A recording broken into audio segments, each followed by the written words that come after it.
Hi guys, so today we are going to talk about a special diet and I'm gonna have my husband, I'm featuring him today in my video. I know a few people were like, where's your husband? You never feature him. Well, he's usually the guy behind the camera, but here he is today. My cameraman, Mitinaba, Inti. Take it, James. This is all you. Okay, hi, I'm James. Today I'm going to be talking about keto diet, ketogenic.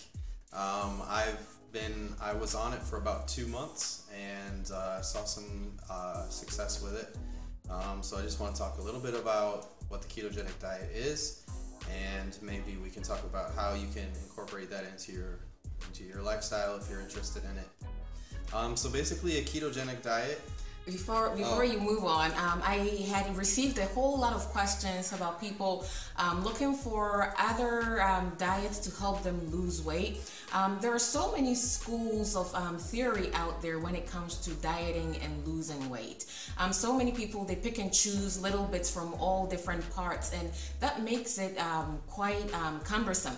And so if you want to do a specific diet or any specific fitness path, you usually want to find one and stick to that path and actually become an expert in that path and just follow that, instead of just picking from here and there. So you're doing a little bit of Weight Watchers, you're doing a little bit of this, and I think James had mentioned he did it for 2 months, because I never advise for people to do any sort of dieting for more than 2 months unless it's a lifestyle change. And I think you so far the one diet that has come out that people can actually use it for their whole lifetime has been Weight Watchers.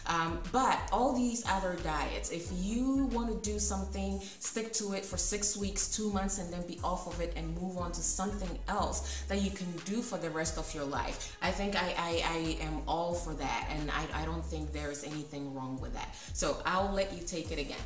Okay. So with the point with a ketogenic diet or keto diet is to put your body into a state of ketosis. And so your body has essentially 2 different ways of burning energy.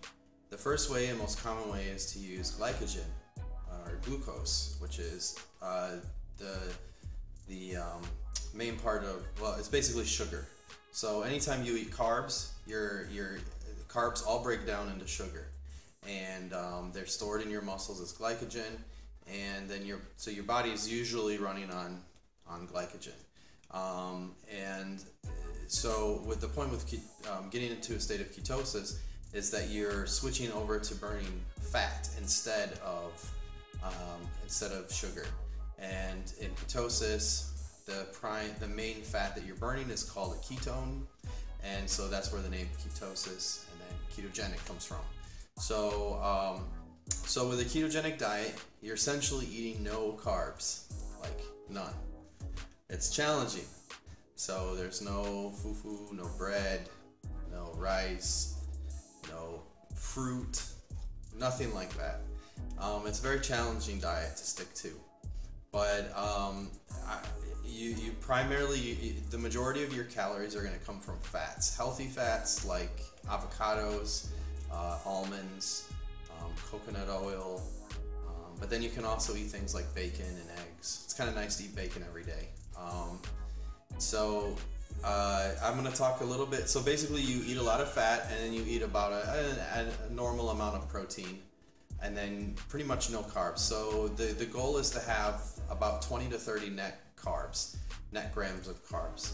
And the way you get to a net carb is that you look at the nutrition facts on the back of like the loaf of bread, let's say, and it'll tell you what the total carbs are, and it'll tell you what the fiber is. So you take the total carbs, you subtract the fiber, and that'll give you the net carbs. So let's say a slice of bread has 30 grams of carbs, and 6 of those grams are, and then it'll say it has 6 grams of fiber. So that makes what, 24 grams of net carbs.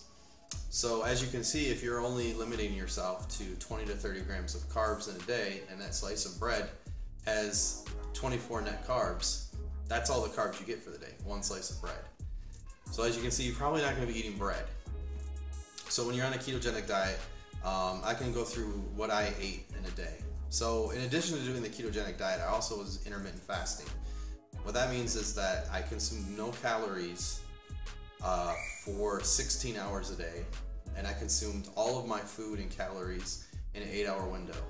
So I would I would wake up in the morning, just drink hot tea, water, and then at noon I would have my first meal.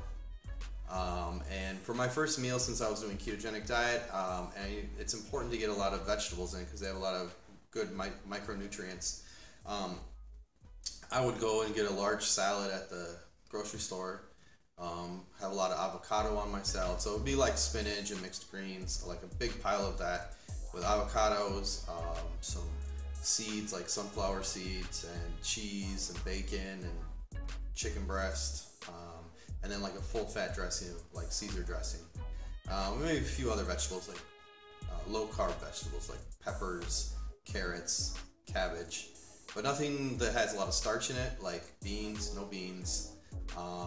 no croutons, nothing like that. So I would have that for lunch with like a water or a tea or something, with no sugar in it. And then for the afternoon, I would snack on usually like 2 servings of pistachios or almonds. Those are high in fat, low in carb, and has a decent amount of protein in them. And then for dinner, I would have like,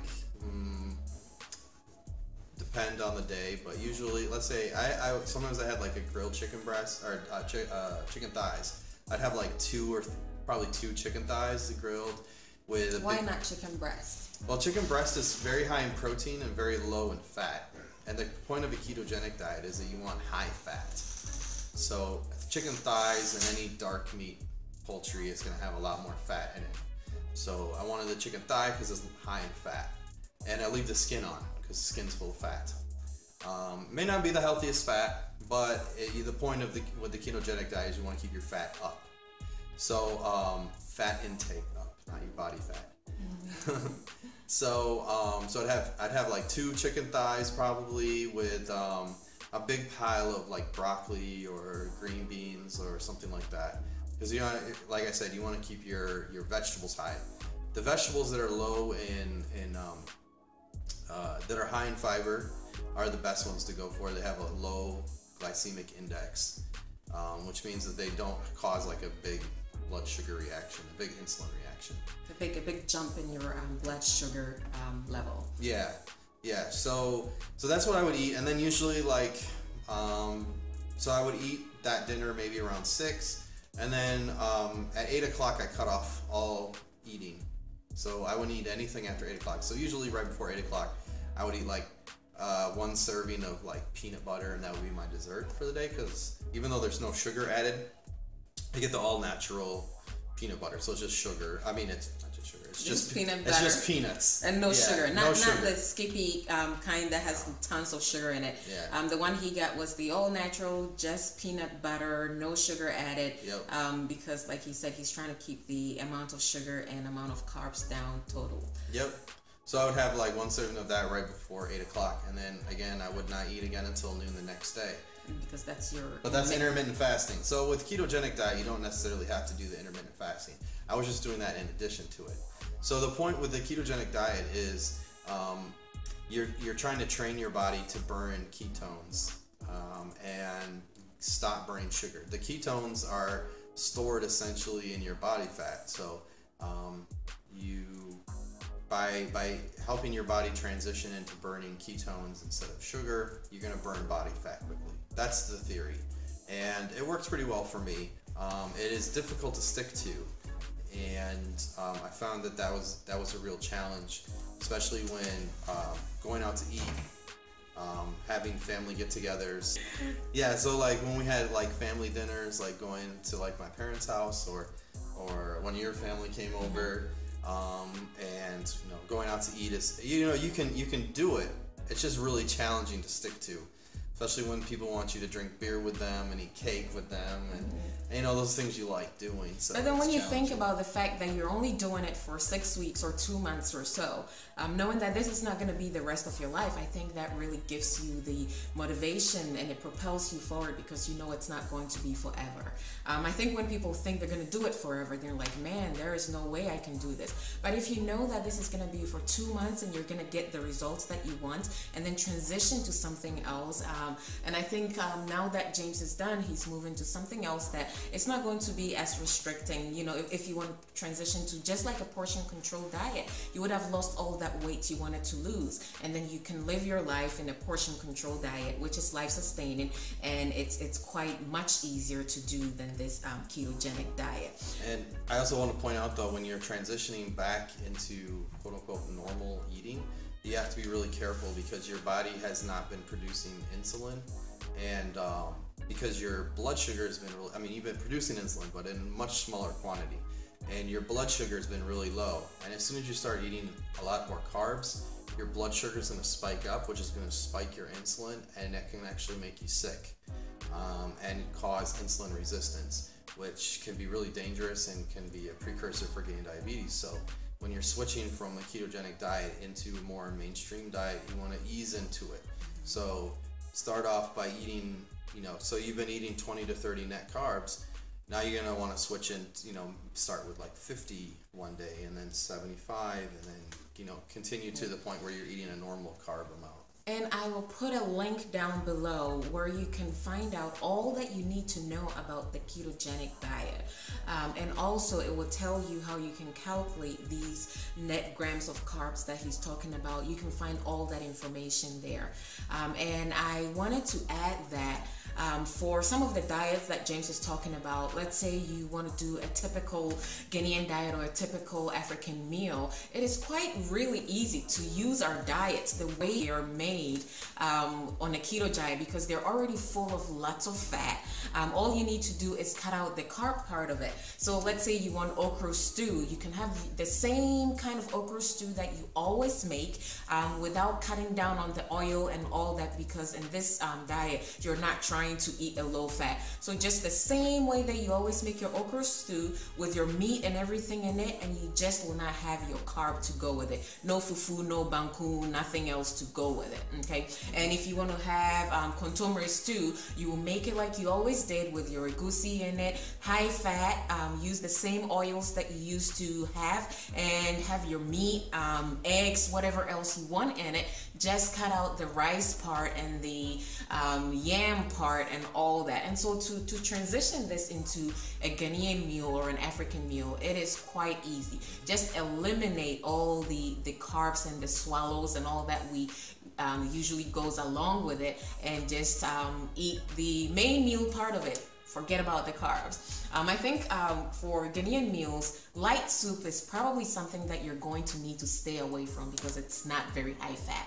Unless you're using lots of goat meat that is really fatty, or you're using chicken to make it, and the chicken is really fatty. And so at this time, you're not going to be getting rid of that fat layer that is usually on top of this soup because you need that fat in there. So if you're gonna make light soup, make sure that you're using some kind of very fatty. Make it heavier. Make it heavier. Don't make it light. Make it a little heavy.